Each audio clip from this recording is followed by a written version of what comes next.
Perkenalkan, nama saya Sania Perlinta Burugirsang. Saya dari kelas PJKRF NIM 62133110059.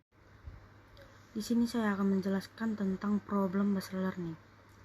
Problem based learning merupakan rangkaian aktivitas pembelajaran yang artinya dalam implementasi PBL ini ada sejumlah kegiatan yang harus dilakukan siswa. Siswa tidak hanya mendengar, mencatat, kemudian menghafal, tetapi melalui pembelajaran model problem based learning ini, siswa menjadi aktif berpikir, berkomunikasi, mencari dan mengolah data, dan akhirnya membuat kesimpulan. Seperti aktivitas pembelajaran yang diarahkan untuk menyelesaikan masalah.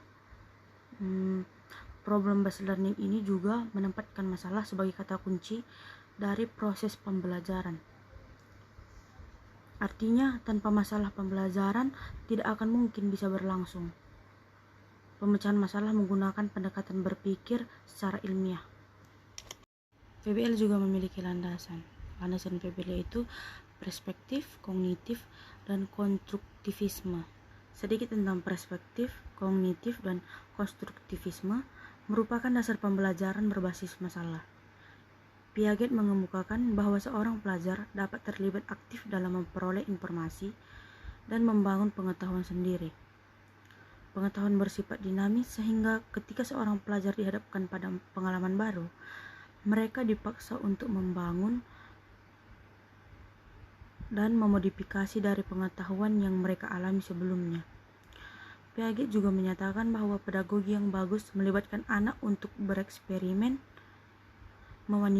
memanipulasi sesuatu, mengajukan pertanyaan dan mencari jawaban sendiri, dan membandingkan hasil temuan dengan pengalamannya, serta membandingkan hasil temuannya dengan temuan lainnya juga.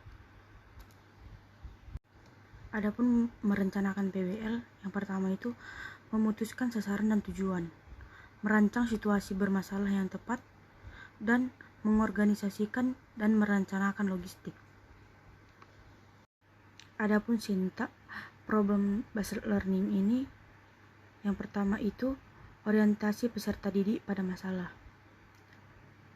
Peserta didik diberi permasalahan oleh guru. Pada tahap ini, guru menjelaskan tujuan pembelajaran yang diperlukan, memotivasi peserta didik untuk terlibat aktif dalam pemecahan masalah dan mengajukan masalah. Sintak yang kedua itu mengorganisasi peserta didik. Pada tahap ini, guru membagi peserta didik ke dalam kelompok, membantu peserta didik mendefinisikan dan mengorganisasikan tugas belajar yang berhubungan dengan masalah. Adapun sintak yang ketiga, membimbing penyelidikan individu maupun kelompok. Pada tahap ini, guru mendorong peserta didik untuk mengumpulkan informasi yang dibutuhkan, melaksanakan eksperimen dan penyelidikan untuk mendapat penjelasan dan pemecahan masalah. Dan adapun sintak yang keempat itu mengembangkan dan menyajikan hasil. Pada tahap ini, guru membantu peserta didik dalam merencanakan dan menyiapkan laporan, dokumentasi atau model, dan membantu mereka berbagi tugas dengan sesama temannya. Yang tahap ataupun sintak yang kelima itu menganalisis dan mengevaluasi proses dan hasil pemecahan masalah. Pada tahap ini, guru membantu peserta didik untuk melakukan refleksi atau evaluasi terhadap proses dan hasil penyelidikan yang mereka lakukan. Dan saya akan menjelaskan sedikit tentang kelebihan dan kekurangan PBL tersebut.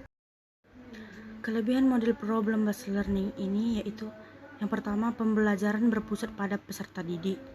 Yang kedua itu mengembangkan pengendalian diri peserta didik.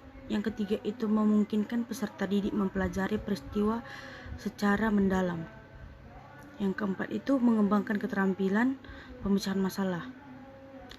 Yang kelima itu mendorong peserta didik mempelajari materi dan konsep baru ketika memecahkan masalah. Selanjutnya, mengembangkan kemampuan sosial dan keterampilan berkomunikasi yang memungkinkan mereka belajar dan bekerja dalam tim. Selanjutnya, mengembangkan keterampilan berpikir ilmiah tingkat tinggi atau kritis.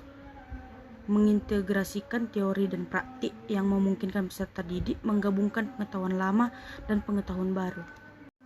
Dan ada juga beberapa kekurangan problem-based learning. Yang pertama itu, tidak semua materi pembelajaran bisa menerapkan model ini.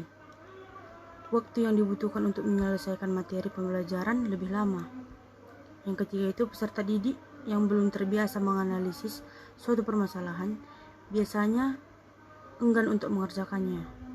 Yang keempat itu, jika jumlah peserta didik dalam satu kelas terlalu banyak, guru akan kesulitan untuk mengkondisikan penugasan.